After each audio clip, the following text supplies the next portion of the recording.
उसके बाद हम बात करते हैं कि फायर रिटार्डेंट अगेन फाइबर्स जो हैं दो किस्म के हैं। ये चीजें बार बार रिपीट हो रही हैं कुछ, ठीक है। लाइक नेचुरल फाइबर्स हो सकते हैं, सिंथेटिक फाइबर्स यहाँ मिसिंग है, नेचुरल हो सकते हैं या सिंथेटिक हो सकते हैं।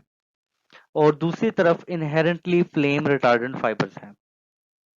इनहेरेंटली फ्लेम रिटार्डेंट फाइबर्स वो हैं जिनके अंदर ऐसी कैपेबिलिटीज हैं कि वो हीट को या फायर को कैच नहीं करते या उसको बहुत प्रोलॉन्ग्ड एक्सपोजर करवाते हैं। लाइक 2 घंटे है, घंटा है, आधा घंटा है, अगर आप उसको हीट में रखेंगे सो उसको इम्पैक्ट नहीं आएगा, उसके बाद इम्पैक्ट आना शुरू होगा। उसके मुकाबले में नेचुरल और सिंथेटिक जो फाइबर हैं ये बर्न कर जाते हैं। इनके अंदर अगर हमने किसी भी अंदाज से फायर रिटार्डेंट प्रॉपर्टीज को ऐड करना है सो हम मुख्तलिफ काम करते हैं। लाइक हम कोई फिनिश अप्लाई कर देते हैं या हम उसका टीजी वगैरह बढ़ा देते हैं या हम उसका LOI इंक्रीज करते हैं। ये चीजें क्या हैं? LOI से मुराद होता है लिमिटिंग ऑक्सीजन इंडेक्स, टीजी से मुराद होता है ग्लास ट्रांजिशन टेम्परेचर। सो अगर हम किसी मटेरियल का ग्लास ट्रांजिशन टेम्परेचर या लिमिटिंग ऑक्सीजन इंडेक्स बढ़ाएं सो हम उस फाइबर का जो बर्निंग बिहेवियर है उसको प्रोलॉन्ग करवा सकते हैं या एक्सटेंड करवा सकते हैं या रिटार्डेंसी की तरफ लेके जा सकते हैं। ये चीजें हैं क्या?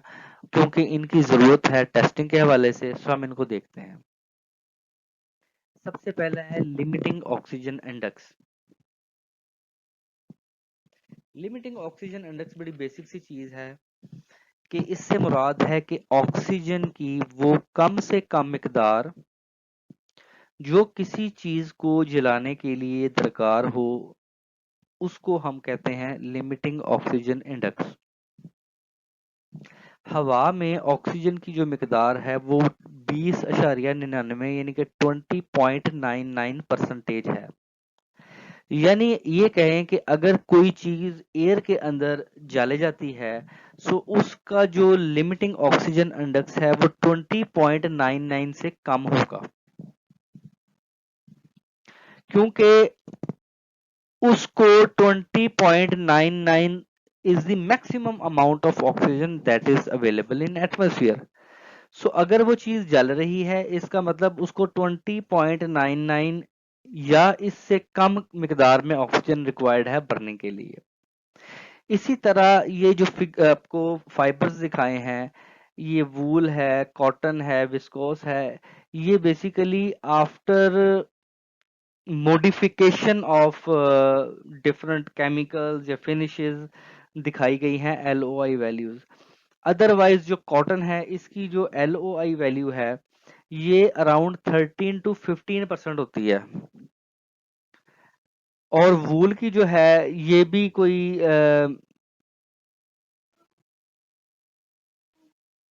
23 से 25% के अराउंड अबाउट होती है। अगेन LOI क्या है? LOI ऑक्सीजन की वो कम से कम मिकदार जो किसी चीज को जलाने के लिए दरकार है उसको हम LOI वैल्यू कहते हैं। अगर किसी भी नेचुरल या सिंथेटिक मटेरियल की LOI वैल्यू 21 से ज्यादा हो इसका मतलब है वो फाइबर फ्लेम रिटार्डेंट है, क्योंकि उस फाइबर को जलने के लिए 21% से ज्यादा ऑक्सीजन की रिक्वायरमेंट है और ऑक्सीजन एयर के अंदर 20.99% है। सो इसका मतलब है 21% ना ऑक्सीजन अवेलेबल होगी ना वो फाइबर चलेगा, ना नॉर्मल तेल होगा ना राधा नाचेगी।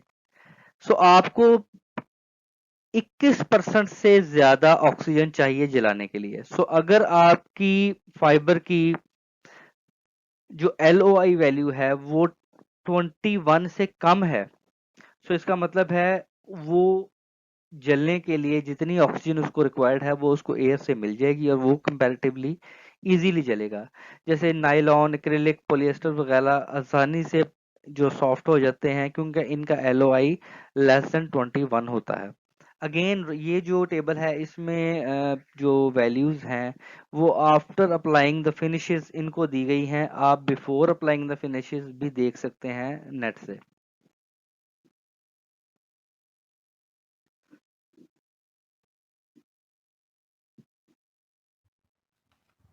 लिमिटिंग ऑक्सीजन इंडेक्स के बाद जो अगली चीज है वो है glass transition temperature of polymer. इसको आमतौर पे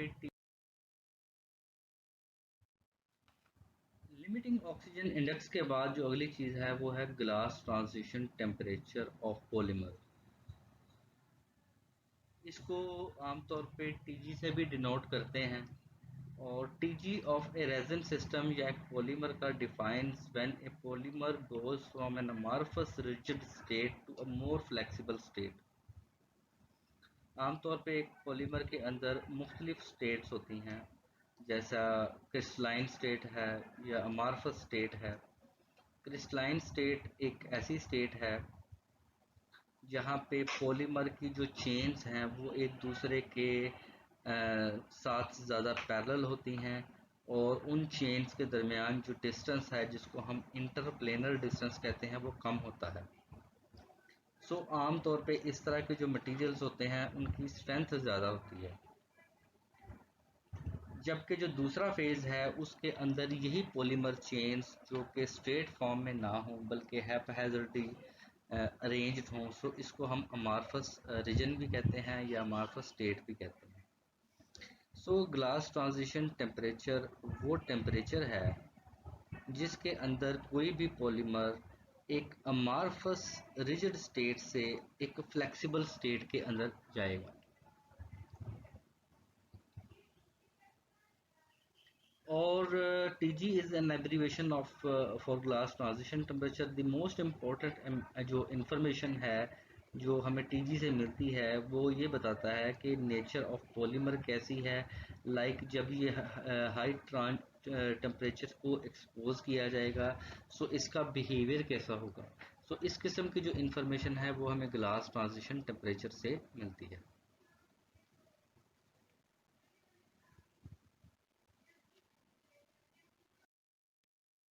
अब हम फ्लेम रिटार्डेंट के हवाले से जो नेचुरल फाइबर्स हैं आमतौर पे इस्तेमाल होते हैं लाइक कॉटन, वूल या विस्कोस हैं, उनको डिटेल से देखते हैं कि उनकी क्या प्रॉपर्टीज़ हैं और किस तरह से उनको फ्लेम रिटार्डेंसी की तरफ हम इस्तेमाल कर सकते हैं और कौन कौन सी वो चीज़ें हैं या उनकी प्रॉपर्टीज़ हैं और देयर करेक्टरिस्टिक्स जो इनहिबिट करते हैं uses of these natural fibers to be used in flame retardant fabrics और clothing। स्टार्ट करते हैं हम वूल फाइबर से। वूल जो फाइबर है ये आम तौर पे थर्मल प्रोटेक्शन के लिए यानी इसको एक्सट्रीम वेदर के अंदर इस्तेमाल किया जाता है। लेकिन क्या इसका यूज़ फ्लेम रिटार्डेंट के अंदर हो सकता है या नहीं हो सकता। सो इससे पहले इसको डिटेल से देखें। जो वूल है ये बेसिकली एक नेचुरल प्रोटीन फाइबर है और इसके अगर स्ट्रक्चर को देखें सो इसका एक स्ट्रक्चर जो है ये it is not a straight structure, in fact it is a helical structure as you can see from the left side of the figure. So because of this helical structure the wool gets extension and flexibility. So अगर कभी भी पूछा जाए कि flexible या extensibility क्यों है wool के स्ट्रक्चर में, so it is because of the helical structure of wool. उसके बाद अगर मॉइस्चर कंटेंट की बात करें so moisture content means the amount of moisture contained within the fiber. So cotton के अंदर आपको याद होगा कि मॉइस्चर जो कंटेंट था या रिगेन जो था ये अराउंड 8 पॉइंट समथिंग के करीब था। सो मॉइस्चर कंटेंट जो है ये कॉटन वूल के अंदर ये तकरीबन 13.5% है। So such a high content of moisture जो है ये हेल्प आउट करता है for the formation of char during burning. Char को आप यूं समझ लें, ड्यू टू हाई मॉइस्चर, जिस तरह किसी कुछ चीजों को अगर जलाएं तो उनके जलने के साथ लिक्विड का एहसास भी होता है। सो ये इस किस्म का जो वूल जब जलती है तो जिस तरह ड्राई फॉर्म में नहीं जलती, साथ लिक्विडिश फ्लूइड भी निकलता है, जो कि because of this moisture content of wool की वजह से होता है। और इस वजह से जिसको हम कहते हैं ना सेल्फ एक्सटिंग्विश करना, खुद से आग बुझाने की कोशिश करना, वूल के अंदर ये प्रॉपर्टी है कि ये आग को बुझाने की कोशिश करता है। अगर LOI की बात करें, LOI अगेन जैसे पहले बताया गया है, LOI stands for limiting oxygen index. It means the minimum amount of oxygen which is required for wool to burn. So in case of wool जो limiting oxygen index है वो 23 to 25% है। और अगर हम बात करें एयर के अंदर, सो एयर के अंदर जो ऑक्सीजन है वो 20.9% के करीब, यानी कि 21 से कम होती है हवा में ऑक्सीजन। और इसको वूल को जलाने के लिए कम से कम जो ऑक्सीजन है वो हमें 23% के करीब चाहिए। इस वजह से वूल जो है वो ज्यादा हाईली फ्लेमेबल फाइबर्स की कैटेगरी में नहीं आता। लेकिन हम वूल को इस्तेमाल नहीं कर सकते थर्मल प्रोटेक्शन के हवाले से, क्योंकि हम ये जो 23 या 25% की हम बात कर रहे हैं LOI की, ये बात कर रहे हैं उसकी मेल्टिंग के हवाले से। लेकिन वूल इस ऑक्सीजन से पहले डिकम्पोज होना शुरू हो जाता है। So it is the bad property of wool for not, because of which we can not use this fibre in thermal insulation या थर्मल फायर फाइटर्स ड्रेसिंग, के ये जो डिकम्पोज होना शुरू हो जाता है। सो इसको सस्टेबल करने के लिए या सुटेबल बनाने के लिए कि इसको फायर फाइटर के कपड़ों में या थर्मल प्रोटेक्टिव कपड़ों में इस्तेमाल किया जा सके, हम मुख्तलिफ फिनिशेस का सहारा लेते हैं।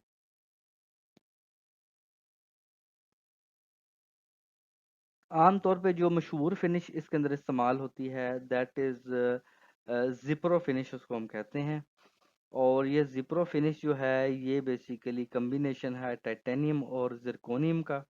आपको इन चीज़ों को याद करने की कोई ज़रूरत नहीं है, यहाँ सिर्फ बताना ये मकसद था कि वूल एक नेचुरल फाइबर है, और नेचुरल फाइबर को अगर आप इस्तेमाल करना चाहें फ्लेम रिटार्डेंट के हवाले से, सो आप उसके ऊपर कोई फिनिश लगाएंगे। और वूल में कॉमन जो एग्जांपल है फिनिश की वो जिप्रो फिनिश की है।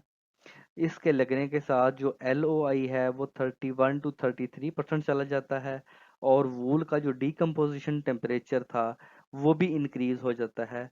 सो इस तरह से हम वूल को इफेक्टिवली एम्प्लॉय कर सकते हैं थर्मल प्रोटेक्शन के हवाले से। अगेन आप लोगों ने परेशान नहीं होना, ज़्यादा डिटेल अगर आप फील करते हैं, सो आई मैंने आपको पहले भी बताया था, आप मुझे एक इसका फीडबैक दे सकते हैं कि चीज़ें ज़्यादा डिटेल में हैं या नहीं है। सो मैं अकॉर्डिंगली उसी तरह इंशाल्लाह मैनेज करने की कोशिश करूंगा। सो यहाँ पे हमने सिर्फ सिंपल ये बताया है कि वूल एक फाइबर है जिसको हम इस्तेमाल कर सकते हैं। आल्दो ऐसा लगता है कि इसको इस्तेमाल नहीं किया जा सकता, लेकिन ड्यू टू सम एक्स्ट्रा या special treatments wool can effectively be employed in thermal protective clothing. और आल्दो इस तरह की जो वूल है उसकी प्रॉपर्टी कभी भी इनहेरेंटली फायर रिटार्डेंट फैब्रिक्स के कंपैरिजन में नहीं होगी, लेकिन चूंकि प्राइस फैक्टर कम है इसलिए इसको प्रेफर किया जा सकता है। अगेन डिपेंड करेगा एप्लीकेशन और एक्सपोजर टाइम के ऊपर कि कितना एक्सपोजर टाइम दे रहे हैं। सो उसके अकॉर्डिंगली हम फाइबर की सिलेक्शन करेंगे।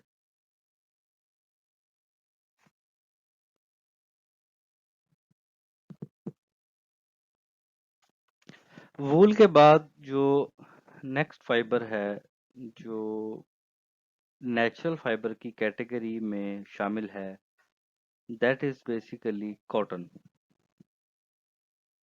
कॉटन एक सेलुलोजिक फाइबर है।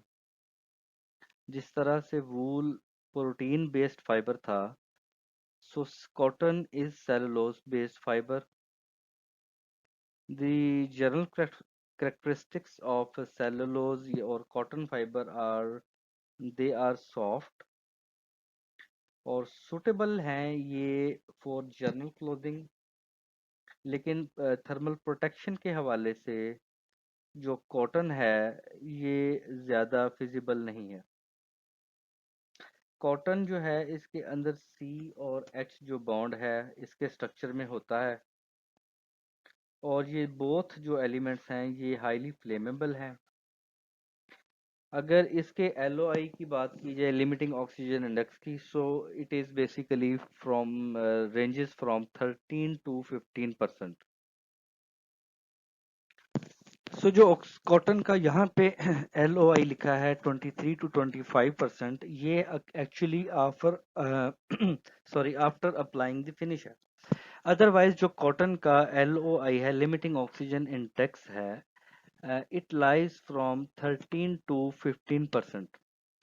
इसका मतलब है ये हाईली फ्लेमेबल है। इसको 10 से 15% तक अगर ऑक्सीजन मिल जाए और स्पार्किंग हो, so it can burn.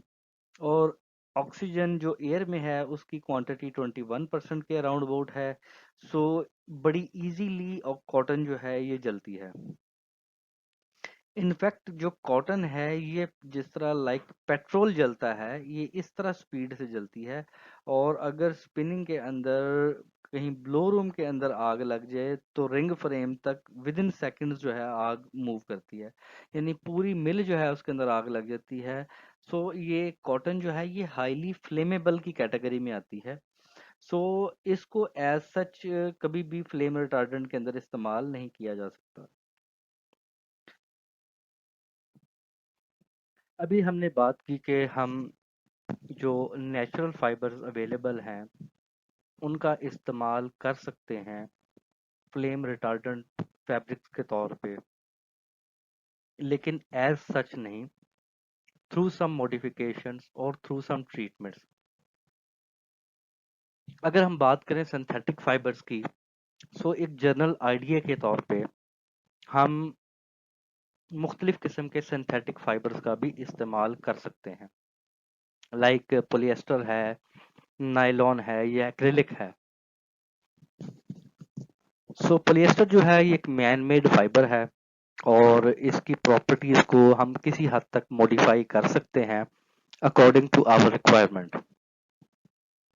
Originally जो ग्लास ट्रांजिशन टेम्परेचर और एलओआई वैल्यूज हैं पॉलिएस्टर की, वो जो एलओआई वैल्यू है इसकी तकरीबन 19 से 21 के अराउंड अबाउट है। इसका मतलब है ये एयर में बड़ा इजीली बर्न हो जाता है। सो मुख्तलिफ किस्म की फिनिशेस को यूज करके इसके एलओआई वैल्यूज को इंक्रीज कर किया जा सकता है, लेकिन स्पेशल फोकस ये किया जाता है कि जो फिनिशेस अप्लाई किए जाएं वो इन्वायरमेंट फ्रेंडली हों, और इनको इस्तेमाल करके जो लिटरेचर के मुताबिक अप टू 28.4 से 30% तक एलओआई अचीव किया गया है। इसी तरह नायलॉन जो है, चूंकि ये इसके अंदर एडवांटेज है कि एक्सीलेंट टफनेस है, इसमें स्टेन रिकवरी और फ्लेक्सिबिलिटी है। सो इसका जो टीजी है और जो एलओआई वैल्यूज हैं उनको भी हम सिग्निफिकेंटली इंक्रीज कर सकते हैं by using this different chemicals. Acrylic की बात करें, सो एक्रेलिक को एज सच हम थर्मल लाइनर के तौर पे इस्तेमाल कर सकते हैं थ्रू सम मॉडिफिकेशन। और एक्रेलिक का जो मेन इस्तेमाल है वो यूज होता है एक्टिवेटेड कार्बन बनाने के लिए।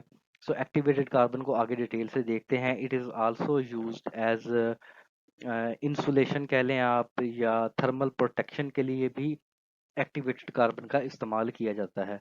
सो जो मेन फोकस है हमारा वो होगा उन फाइबर्स पे जो इनहेरेंटली फायर रिटार्डेंट हैं, क्योंकि मेन बल्क या ज़्यादातर जो इस्तेमाल है प्रोटेक्शन के लिए वो उन्हीं फाइबर्स का किया जाता है। ये बेटा अभी तक हमने जो हम बातें की हैं वो रिगार्डिंग फ्लेम रिटार्डेंट फाइबर्स के हवाले से नेचुरल और सिंथेटिक फाइबर्स को यहाँ पे हम क्लोज डाउन करते हैं। सो अब है हमारी third category which is inherently fire retardant fibres. इसके अंदर हम उन फाइबर्स को देखेंगे जो कि हाई परफॉर्मेंस फाइबर्स हैं और उनको थर्मल प्रोटेक्टिव एप्लीकेशंस में इस्तेमाल किया जा रहा है। आमतौर पे इनहेरेंटली फायर रेजिस्टेंट फाइबर्स ऐसे फाइबर्स होते हैं कि जो इजीली फायर को कैच नहीं करते, या ऐसे फाइबर्स जो जल्दी मेल्टिंग बिहेवियर को शो नहीं करते।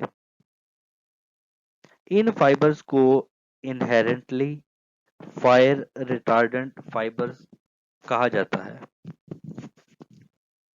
एग्जाम्पल्स की बात करें so different types of aramid fibers, polyaramid amide fibers, polyamide fibres,